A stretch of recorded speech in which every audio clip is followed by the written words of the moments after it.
very good morning. You're watching Breakfast News on Rajya Sabha TV. I'm Tina Jha. Let's start with the bulletin with the top stories this morning.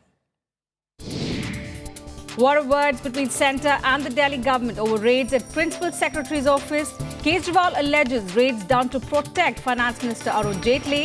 Minister rubbishes charges. 14 Congress MLAs disqualified from Arunachal Assembly ahead of the winter session. Congress demands recall of governor who rescheduled assembly for impeachment motion against the speaker. ISRO to launch 6 Singaporean satellites from its rocket port at Sriharikota. This will be its first launch for the year. First casualty from the biting cold in North India. One person dies in Rajasthan as mercury levels continue to dip. And the US and Russia narrow down differences on Syria, pave way for world powers to meet in New York on Friday for peace talks.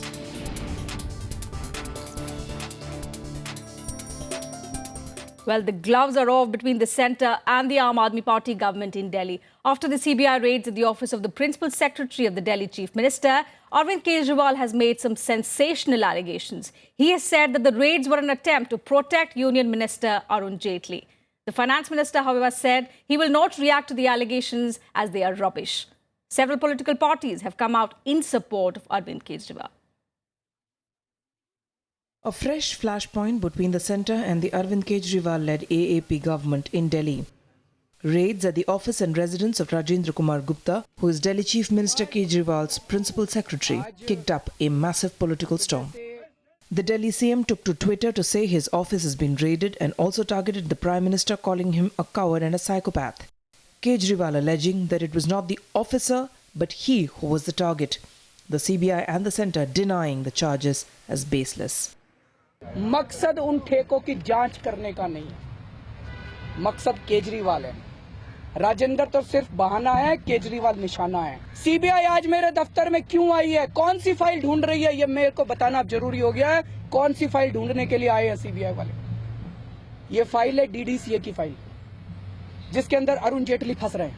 CBI emphatically denies having searched the office of Chief Minister Delhi. False propaganda should not be used to impede our investigation. The CBI has conducted raids at 14 places today. These relate to cases of alleged corruption for a period much before Mr. Kejriwal became the Chief Minister. So the cases don't even relate to the tenure of Mr. Kejriwal. So neither his office has been raided, nor does the subject matter of investigation relate to him. The clarifications cut little ice with the AAP that said it won't be terrorized by the centre. CM office के उस कमरे में जिसमें chief minister की सारी फाइलें रखी जाती हैं, उस कमरे को आज सुबह सीज कर दिया गया। कोर्ट में जितने एफिडेविट फाइल होने थे, जितनी आज फाइलें साइन होनी थी, जितनी कल फाइलें साइन हुई, सारी की सारी सीबीआई ने अपने कब्जे में लेके खंगालना शुरू किया था। ये सीएम के दफ्तर पर रेड थी। ये ब्यूरोक्रेसी को डराना चाहते हैं। ये तरह से पिछले 10 महीने के अंदर हमारे को काम नहीं करने दे रहे। अब इन्होंने कहा कि भाई अब तो काम बहुत तेजी से होने लगा है, तो ब्यूरोक्रेसी को डरा दो कि जो भी काम करेगा उसके खिलाफ एक्शन लिया जाएगा। Kejriwal also got support from several political parties like the TMC and the JDU. There has been a raid this morning within the precincts of the CMO.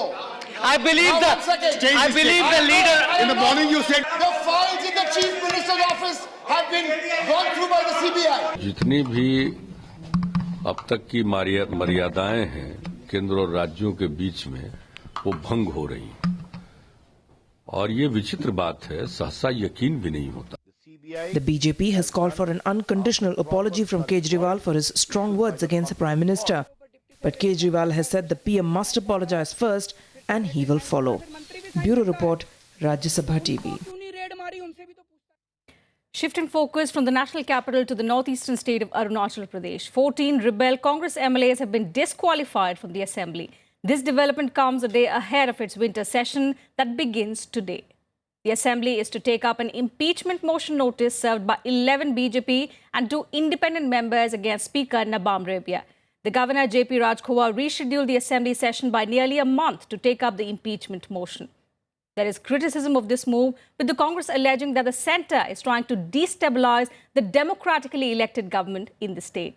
Led by former Minister Kaliko Pool, 21 Congress MLAs out of the total 47 in the 60-member House have revolted against the leadership of Chief Minister Nabam Tukhi since the last 3 months. The developments in Arunachal Pradesh resonated in the parliament also on Monday. Governor ने विधानसभा का agenda भी खुद ही fix किया है। Governor को कोई authority नहीं है कि ये कह दे कि स्पीकर प्रिजाइड नहीं करेगा, डिप्टी स्पीकर प्रिजाइड करेगा। गवर्नर को ये अथॉरिटी नहीं है कि डिप्टी स्पीकर को हटाने के लिए रेजोल्यूशन मूव किया जाएगा। What is happening in a state assembly has never been discussed in this house, should never be discussed in this house. If you allow this discussion, tomorrow state assemblies will start discussing what happens in this house. According to Rule 238, the position, a person in position, in authority like governor, can be discussed only through a substantive motion. Let me say. Substantive motion, number one. Second, proceedings of the Legislative Assembly will not be discussed. And staying with Parliament, with just about a week left for the winter session, Finance Minister Arun Jaitley made a fresh appeal to the Congress for its support in passing the GST bill. He told Lok Sabha that economic reforms were a necessity, considering that a 9% growth rate was within the country's reach. Finance Minister Arun Jaitley replied for the government on the discussion of supplementary demands for grants. He said that economic reforms were important for the success of social welfare schemes, irrigation schemes, social security and development of infrastructure. He also battled for the early passage of the GST bill and urged the Congress party to think about the legacy it was leaving behind. Jaitley said Parliament should not send a message that it is an obstacle to reforms. The world looks at us to shoulder global growth and not send a message that parliamentary democracy in India becomes an obstruction to a reform process. It has never happened since 1991. Not a single reform measure has eventually been stopped by India's parliament. And therefore, I would urge to the current leadership of the Congress party also that to look at this history and the legacy they want to leave behind, support these measures so that we are able to grow faster. Jaitley also assured the House that the government was doing all in its power to stall the flow of black money. He also said that it will soon be mandatory to code the permanent account number for money transactions above 2 lakh rupees. With regard to some element of that if you deal in cash beyond a certain amount, a PAN number would be necessary. Very shortly, we would be placing the notification that if you deal in cash more than 2 lakh rupees, a PAN number would be necessary. I'll be placing that notification very shortly before the House. Earlier, several MPs raised questions regarding price rise, fall of the rupee and help being given to farmers. Value of rupee has fallen to rupees 67.10. It is the lowest in 20 years. This is a bad sign that the economy is not doing as well as it should. Food inflation is very high and Maharashtra is going through one of its worst crises. And a lot of honorable ministers in Maharashtra are telling us that they cannot give us any money now. The money will only come in January. So if we wait for January to come, they were committing to money in October. In October, they said the funds hadn't come, became November. And the farmers' suicides are really going up. It's a very, very alarming situation. After the finance minister's reply, the appropriation bill 2015 was passed in Lok Sabha. Pranav Goswami's report for Rajya Sabha TV. So as you heard, Finance Minister Arun Jaitley speaking in Lok Sabha, quoting your PAN will be mandatory from the 1st of January for cash payment made to settle hotel bills or for buying foreign travel tickets of 50,000 rupees. This is the government's attempt at checking the generation of black money. The PAN requirement for non-luxury cash transactions will be 2 lakh rupees. However, in a relief to small investors, the requirement of furnishing PAN for making post office deposit of over 50,000 rupees has been dispensed with. PAN will also be mandatory on purchase of immovable property of 10 lakh rupees. This will be a relief to small home buyers, as previously the government had proposed to make pan coating mandatory for purchase or sale of 5 lakh rupees. In Lok Sabha, Finance Minister Arun Jaitley said the government will soon issue a notification making coating of pan mandatory for all cash and card transactions beyond 2 lakh rupees.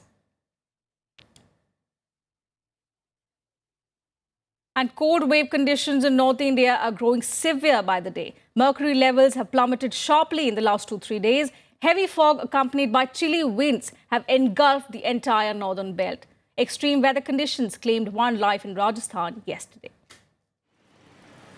Intense cold wave conditions sweeping across North India has claimed its first victim. A middle-aged beggar in Jaipur's Ramganj area succumbed to the harsh weather on Tuesday, following a night that was the coldest in the city this season at 5.3 degrees Celsius. He was found unconscious by passers-by the next morning, but declared dead on arrival at a local hospital. The biting winter chill is being experienced in almost the whole of North India. While the hilly areas of Jammu and Kashmir, Uttarakhand and Himachal Pradesh are witnessing heavy snowfall, the plains reel under heavy fog and icy winds.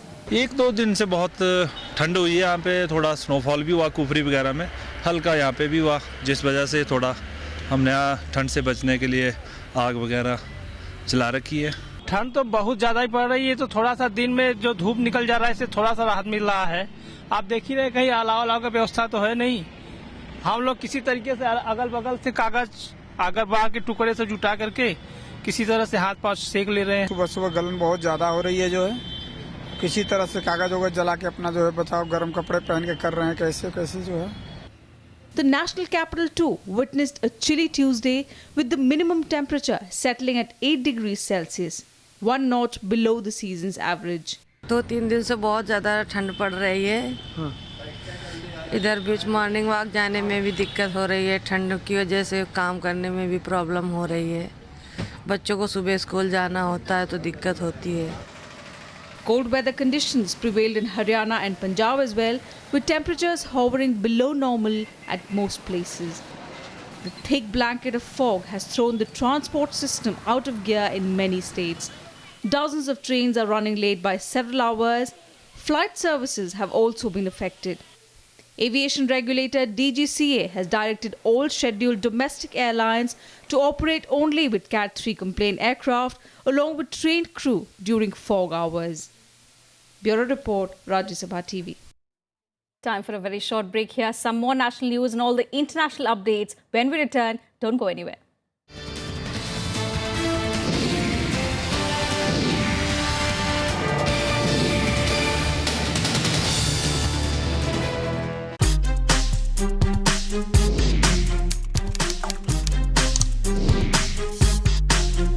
Get live Rajya Sabha session. News, views, reports and analysis you can trust on social media. Subscribe, follow, like Rajya Sabha Television.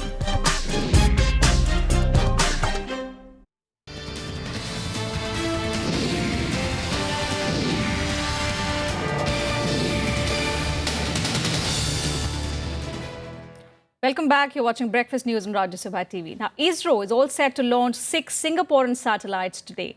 The satellites, weighing a total of around 625 kilograms, will be launched through ISRO's Polar Satellite Launch Vehicle rocket. The blast off will take place from the Sriharikota rocket port and is scheduled for 6 p.m. today. The major luggage for the PSLV rocket will be the Earth observation satellite called Telios, weighing around 400 kilograms. It will be the last rocket launch mission for ISRO this year. Till date in 2015 calendar year, ISRO has launched 14 satellites, including 3 Indian and 11 foreign ones from its rocket port in Sriharikota. And all things are going on smoothly. We are looking forward to a successful launch. This is going to carry 6 satellites from Singapore, and this is a commercial launch. Sundar Pichai, along with other key executives of Google, are coming to India to address sessions with the media. developers, entrepreneurs and marketers at an event in New Delhi today.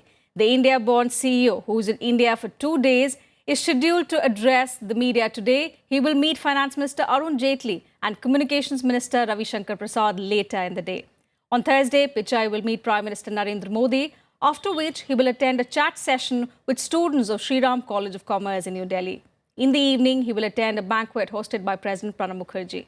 Sundar Pichai was born in Chennai in 1972. He went to IIT Kharagpur before going to Stanford University and then Wharton School for his MBA.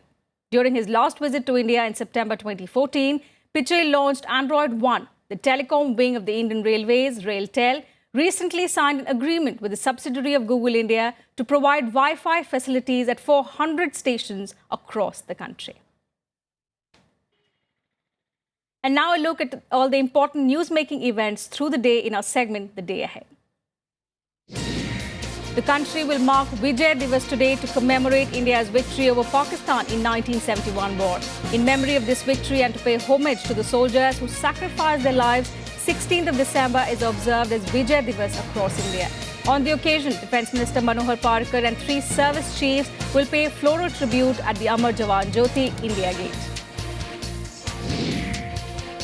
The Supreme Court will hear a plea by Nestle India Limited seeking a stay on the National Consumer Disputes Redressal Commission order for testing of samples of its popular snack Maggi noodles. NCDRC on the 10th of December directed 16 samples of Maggi to be tested. A 2-judge bench comprising Justices Deepak Mishra and PC Pant had on Tuesday issued notice to the central government in Nestle India's plea. The Supreme Court will also hear a plea of the centre challenging the Delhi High Court decision for setting aside 60% quota in the prestigious Sanskriti School for Children of Group A government officials. The High Court had taken so much of cognizance of the issue in 2006 after reports that the school was charging nearly 40% less fee from the children of Group A officers of the union government compared to the other children. The Delhi High Court will hear the appeal challenging the clean chit given to all the accused in the sensational 2013 IPL-6 spot fixing case. The High Court on the 18th of November saw the responses of suspended cricketers S. Srishant, Ajit Chandila and Ankit Chavan and 33 others on a plea by the city police, challenging their discharge by a trial court. The High Court also called for the trial court records on the appeal filed by the Delhi police. Bangladesh will celebrate its 45th Victory Day today, commemorating its victory in a 9-month war against Pakistan occupation forces in 1971. A colourful parade will be held at the National Parade Square at Sher-e-Bangla Nagar later in the day. The Bangladeshi national flag will also be hoisted atop all government and private buildings, while the government and semi-government buildings will be illuminated in all cities of the country to mark the day.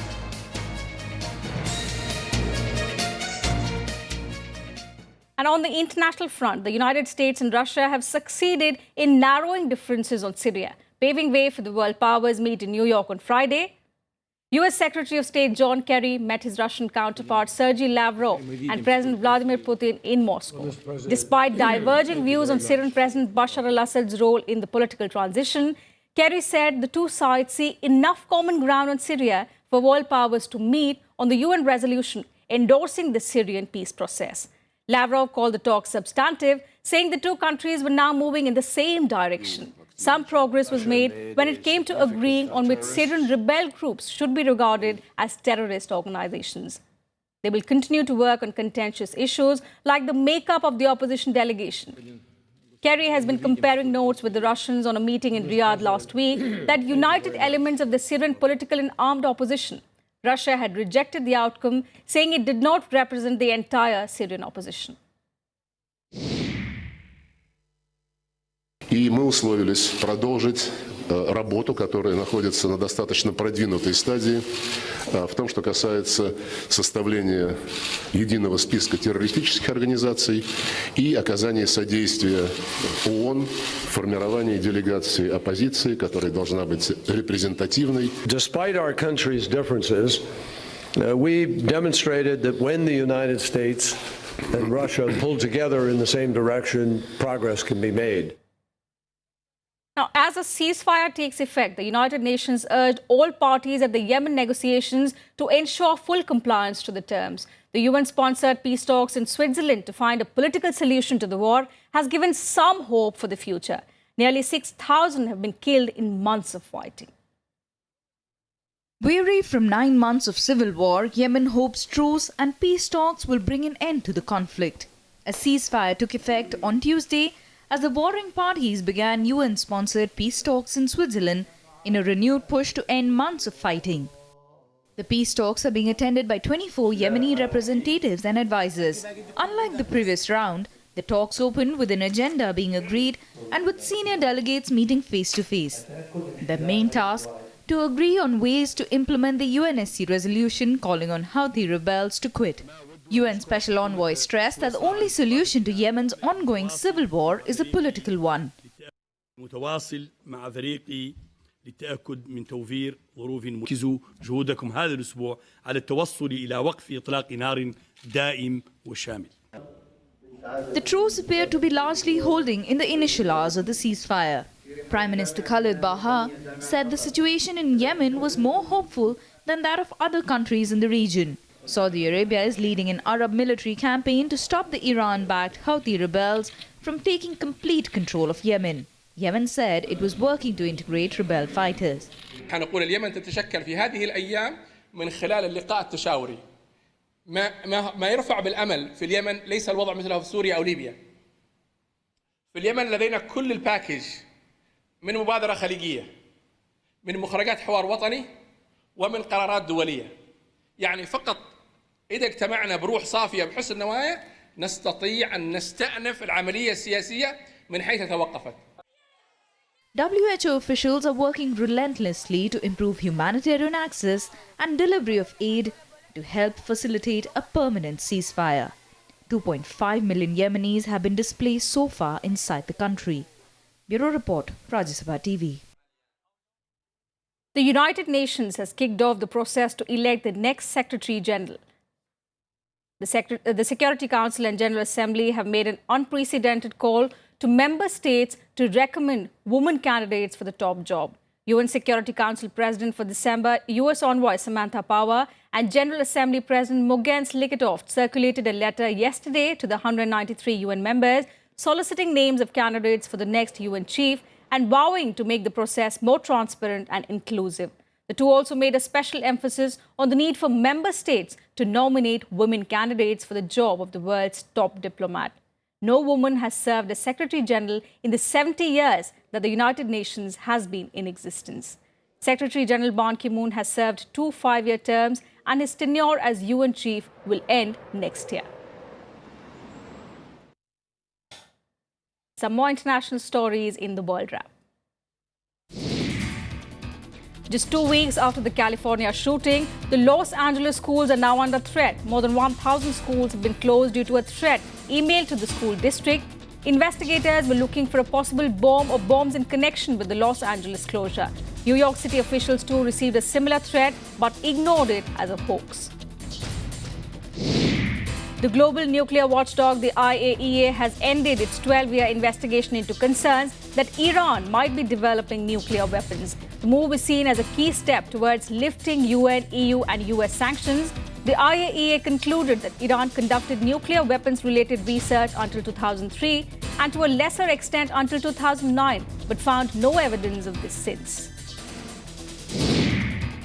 As part of an EU drive to curb the migrants' influx, the European Commission is proposing an EU border and Coast Guard force with a stronger mandate than the EU's current Frontex border teams. But some governments see the powers as violating national sovereignty. The Commission is also proposing to resettle Syrian refugees directly from camps in Turkey. Colombia's government and FARC rebels have reached an agreement on the reparation of victims as both sides seek a peace pact to end the country's 5-decade-long armed conflict. Special tribunals will also be created to try former combatants once a final peace deal is signed. The government and the rebels have agreed a deadline of 23rd March 2016 to reach a final peace deal. An estimated 220,000 people have been killed as a result of the conflict. A Soyuz spacecraft carrying a Russian, an American and a Briton docked with the International Space Station on Tuesday. Following a 6-hour journey after launch from Kazakhstan, the Russian commander had to steer the craft manually to dock with the ISS after complications with the usual automatic docking procedure. ISS will now be home to the crew for the next 6 months. Time now for some sporting action in Sports Beat. Andy Murray capped his first appearance in the 2015 International Premier Tennis League with a 27-24 victory over Roger Federer to clinch the win for the Singapore Slammers against the UAE Royals in Dubai on Tuesday. This was the first of 2 appearances for Murray in this year's IPTL, with another match scheduled on Wednesday against the Indian Aces. The Royals got their only win of the night in the mixed doubles competition. Daniel Nestor and Kristina Mladenovic beat Andy Murray and Benik 6-3. China promised again on Tuesday to take steps to reduce air pollution in the run-up to the 2022 Winter Olympics to be held in Beijing and a nearby city after a choking pall of smoke prompted the Chinese capital's first ever red alert last week. Government officials have sought to allay fear as Beijing's notoriously poor air will mar the Winter Games, though the city's won wide acclaim when it hosted the Summer Olympics in 2008. FIFA Vice President Juan Angel was extradited to the United States on Tuesday to face corruption charges. Nepo, a Paraguayan, had been detained in Zurich this month on a U.S. warrant accusing him of accepting bribes worth millions of dollars in connection with the sale of marketing rights to football tournaments in Latin America. That's it from us in this bulletin. Thanks for watching. We slip into a very short break, after which my colleague Preeti joins you with an update of what's expected in Parliament today.